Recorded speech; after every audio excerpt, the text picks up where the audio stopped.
The Deer Farming Channel is brought to you in part by Record Rack Deer and Elk Feeds.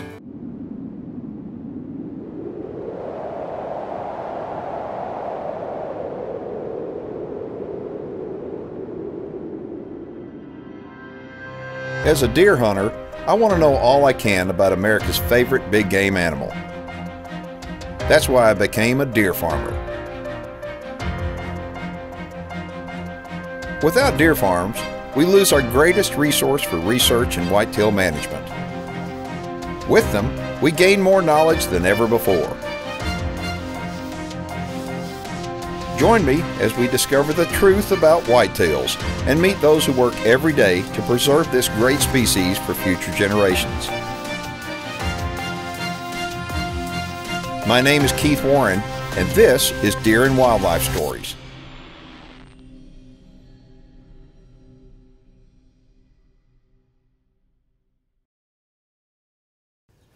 If anybody spent much time on a deer farm, odds are they love white-tailed deer as much as a deer farmer. Hi everybody, I'm Keith Warren and welcome to the show.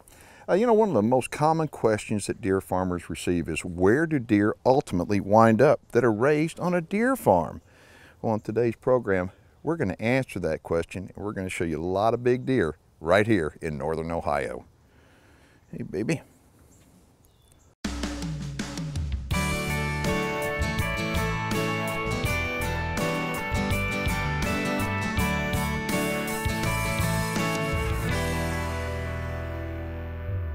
I'm Ben Ferguson with LA Whitetails, located in Ashland, Ohio. We've been raising deer for 6 years, and we have 250 deer on the farm. I started deer farming because I love animals. I love white-tailed deer, and I wanted to start a farm. And per acre, this was the best option we had to start a farm on a relatively small tract of land. Deer farming's been really rewarding to me and my family because we've been able to do it together. My brother runs the day-to-day operation, and my children are able to come out with me in the evening and check on the new fawns, check as the bucks grow, and check the overall health of the deer. I think my children have most of the deer named by now, although the names change day to day. But this is a farm activity for the whole family. We're in north central Ohio, and this is beautiful whitetail country, and I just love the weather up here this time of year. It seems like the deer in Ohio, I mean, every place I go, I see some big deer, but for whatever reason, the deer in Ohio, I don't know if it's the weather or just a geographic location, but my gosh, there's some big deer in Ohio.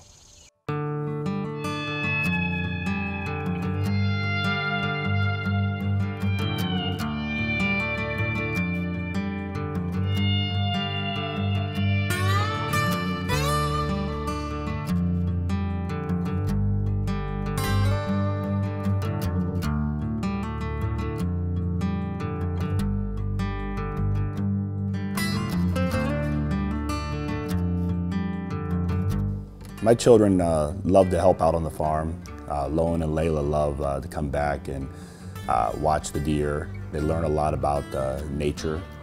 They learn a lot about animals in general. And I think that overall, growing up on a farm gives them great work ethic, great values, and overall compassion for animals.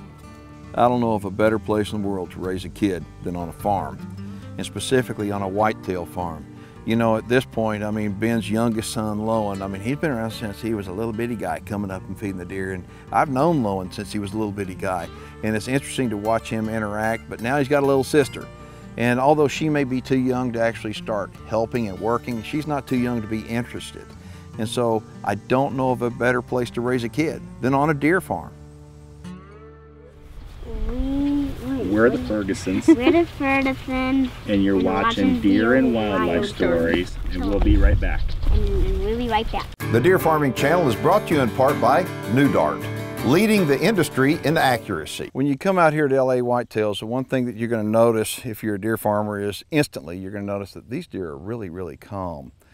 And I want to address that. You know, the way that deer stay calm is they stay calm by being treated right from the very first moment they hit the deck when they're born. And so you'll notice in the doe pens, you're going to see these little wooden teepees, we call them, these little shade shelters. And what happens is the fawns will lay up underneath here It kind of gives them a nice little secluded place to get out of the sun, maybe to get away from the rest of the deer, and just to have a little peaceful place of their own. But like I said, it's peaceful. And what these deer, the deer on a deer farm, you want them to have a peaceful life. The more gentle a deer is, and the better food and water you can get into them, the better the deer are going to be overall. And so it starts out when they're babies like this, and you'll notice the does sometimes will get up underneath here, but the babies love these little wooden teepees.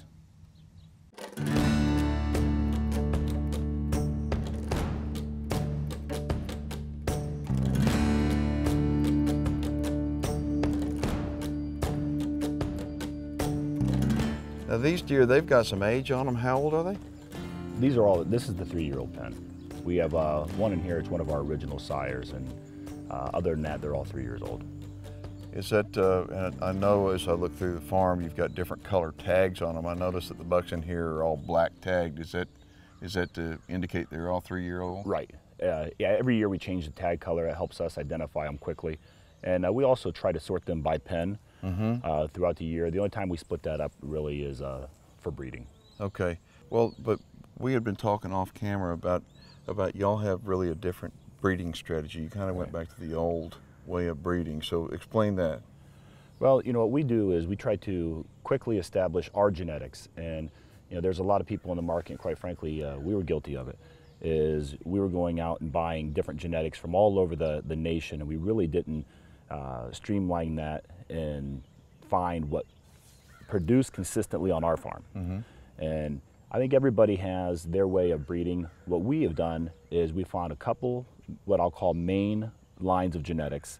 And what we've done is we've line bred those in and then bounced them out with an outcross and really developed what I'll call is our line of genetics. And it's you can see it's proven to be very successful for us.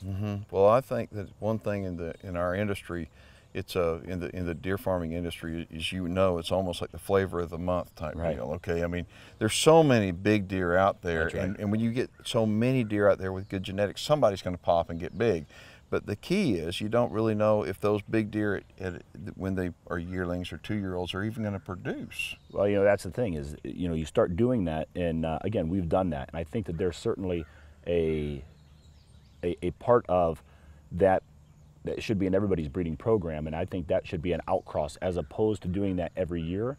I think what you should do is find your genetics that consistently produce for you on your farm. And what we like to do is we breed those tight, and then we use genetics from other people's farm as our outcross, and then breed them back tight again.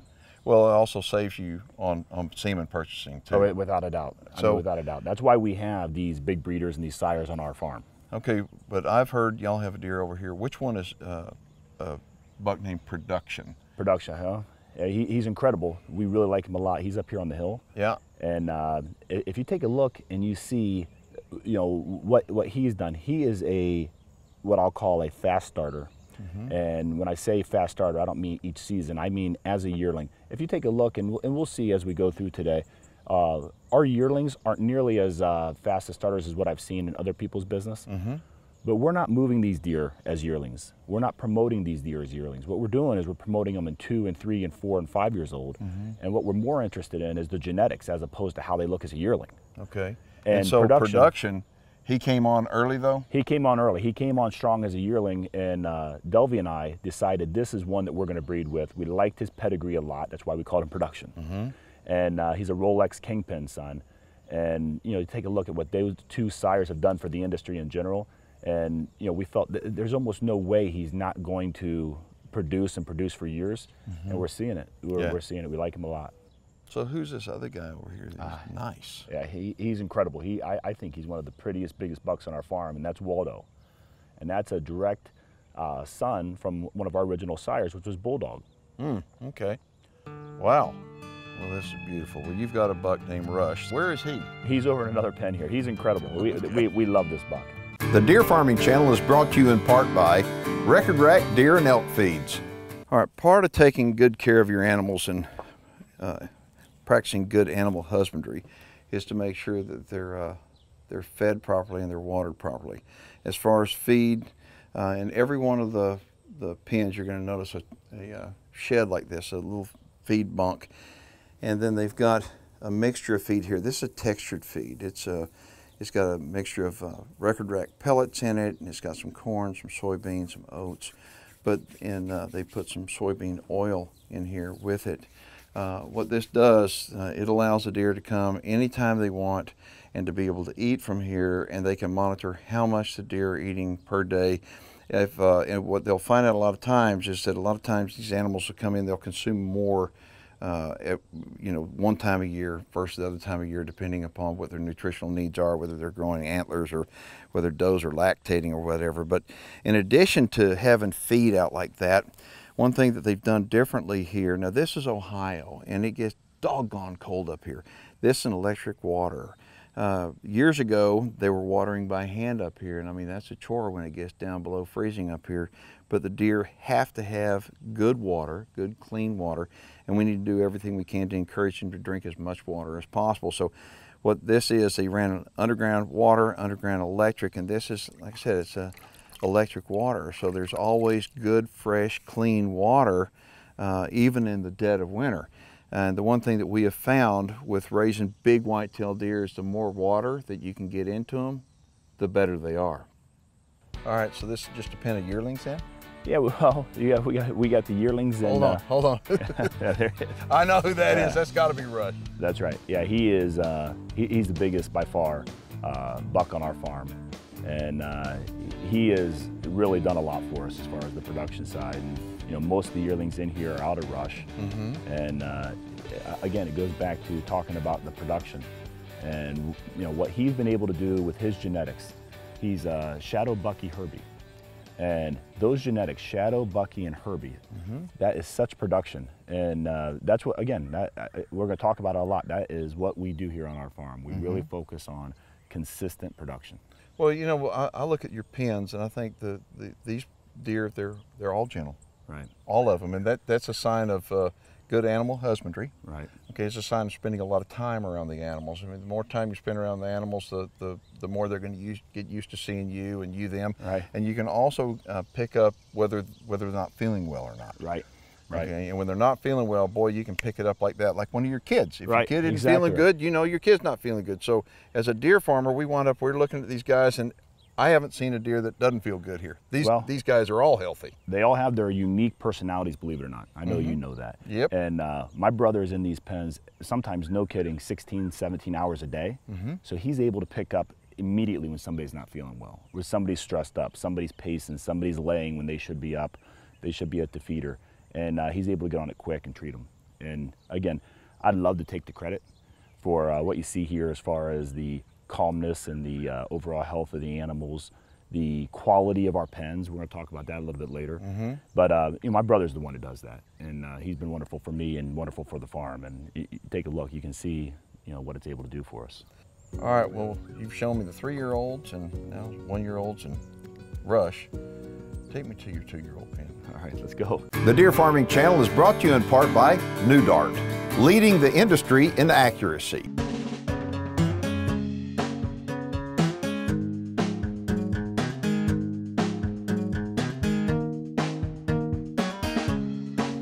Everybody in here's got a purple tag, it looks like. So how old are they? This is our 2-year-old pen. Okay, well, I mean, they're all 2-year-olds. Wait a minute. There's a black tag one down there. What's that one? The black tag, he's a 3-year-old. We put him in this pen a year ago. He actually broke his leg, and we put him here with the younger bucks, kind of to nurse him back to health. You can see he's back to health. He's doing really, really well. But he's in this pen again. Goes back to he's comfortable, he's calm. There's no reason for us to make the change, so we left him in here. And so you put him in with all these 2-year-olds because clearly he was a year older. Right. Okay, so a little bit more dominant, but because he was cut back with a leg injury, you put him in there, so hopefully nobody's going to beat him up. And clearly, I mean, he's rehabbed fine. Right. You know the story. If he's in with his peer group, I'll call it, and he's injured, they're going to be hard on him. Yeah. Well, that's same with any animals. I mean, yeah. So that's cool.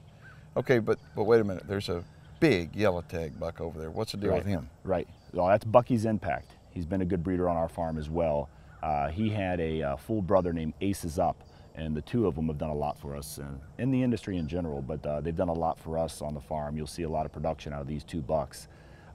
We lost Aces up. He died probably 2 years ago. Bucky's Impact, he's 5. We like him a lot. We continue to breed him, and he's part of our long-term genetic plan. He's a big old deer, but I'm assuming with the name Bucky's Impact, he comes straight from the fleece line. That's right. Yep, he's pure fleece. And they have an outcross in there, but it's basically pure fleece. And we'll talk about, and we have been talking about, how we started our genetics and came to what I'll call our line. And really what it is we went with heavily fleeced does, and we went with a lot of the Wad Vogel bucks, and we've continued to cross those two lines. And you can see they've been very, very good for us. Yeah. Well, okay, so these deer right here, do you sell? Okay, I'm just wondering, if I was a viewer sitting at home and go, what kind of deer do you sell? Do you sell just 3-year-olds? Do you sell just bucks? Do you sell does? Do you sell just, I mean, what do you sell? Anything from a fawn up? Well, we sold a fawn this morning. Okay. So we sell fawns, we sell bucks of all ages. We have a lot of people that come to our farm as a farm tour. And when they come to the farm, what they're looking at is, number one, any tips they can get on animal husbandry, how we raise these deer, how do we keep them calm, how do we keep them healthy, and what they're also looking for is new genetics and deer they like the look of them, then they like the how the genetics are lined up throughout the pedigree, and depending on what they're after, we could sell them a couple yearling bucks, we could sell them a mature bred doe, we could sell them one of our mature breeders. There's a lot of different things that, a lot of packages we'll put together, and a lot of different deer people would buy for different reasons. And the good thing about dealing with somebody like Ben, he's in Ohio, and Ohio is one of the most deer farming friendly states there is, as far as regulations go. The borders are open. We can transfer deer from Ohio to other states that have borders open. So if you're in an open border state, we can certainly, deal with you. I mean, Ben will be happy to, put them on a trailer and send Delvy down with them and drop them off. But one thing I like about these guys, you can see a lot of nice typical frames. I mean, they're just pretty. They look like deer are supposed to look, in my opinion. And that's what I like. We like certain looks. Our breeders and our major sires, they'll, that's the real big deer. We like them. They're blood pushers. They really help our genetics mature quickly. But if you take a look at our 2-year-olds and our 3-year-olds, there's some what I'll call clean-looking typical deer, and that's the look we like. But again, we intentionally have a variety of different looks here. If y'all have got any questions or comments about today's show, please get a hold of me. You can get a hold of me and post those questions on my Facebook page or shoot me an email. Make sure and contact me. I'm Keith Warren. I'd like to thank you for watching Deer and Wildlife Stories. What you're about to see is graphic in nature, so viewer discretion is advised. Last August, many of Texas's deer farmers were forced to kill hundreds of perfectly healthy deer in order to test them for chronic wasting disease. To date, approximately 600 deer have been killed, and the killing isn't over. What's worse is that out of all the deer that were killed, not a single one of them tested positive for chronic wasting disease.